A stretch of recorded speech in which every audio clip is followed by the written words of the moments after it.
কালো আলু এসেছে বাড়িতে আর সেই দিয়েই কালো টক বানাবো ভাবছি। নমস্কার, আমি সায়নী। আমার চ্যানেল কবিতায় গল্পে সায়নীতে তোমাদের স্বাগত জানাই। কেমন আছো তোমরা অবশ্যই কমেন্টসে জানিও। সকালে পড়ানো ছিল, আজকে ছুটির দিন, গুড ফ্রাইডে। তাই প্রথমে গেছিলাম দোকানে, কিছু গ্রসারি আইটেম নেওয়ার ছিল, তারপর একটু পার্লারে ঢু মেরেছি কারণ আইব্রোটা সেট করার ছিল। তারপর এই যে নতুন চশমা পেয়ে গেছি হাতে, একটু ক্যাট মারছিলাম, কিন্তু চশমার ফ্রেমে তেমন কোনো অদল বদল হয়নি, এই ফ্রেম আমি আগেও পরেছি।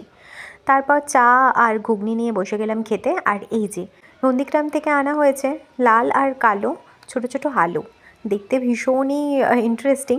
তো যেহেতু ছোটো মাছ বাড়িতে ছিল, ভাবলাম একটু কালো টক বানানো যাক তেঁতুল দিয়ে।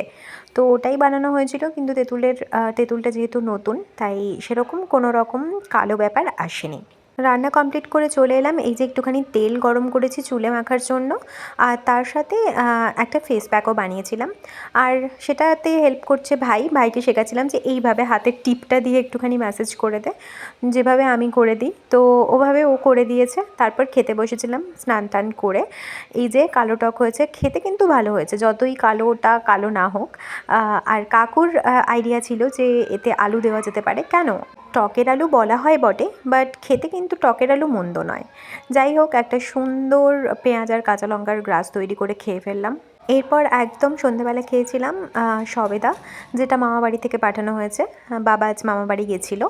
আর তারপর চা খেয়েছিলাম। আর রাতের ডিনার কমপ্লিট করার পর মনে হলো যে কালকের জন্য ব্যাগটা একটু গুছিয়ে রাখা প্রয়োজন, কাল কলেজের পর ক্লাস করাতে যেতে হবে। তাই তো এই ছিল আজকের ভিডিওটা। দেখা হচ্ছে পরের ভিডিওতে। এলাম।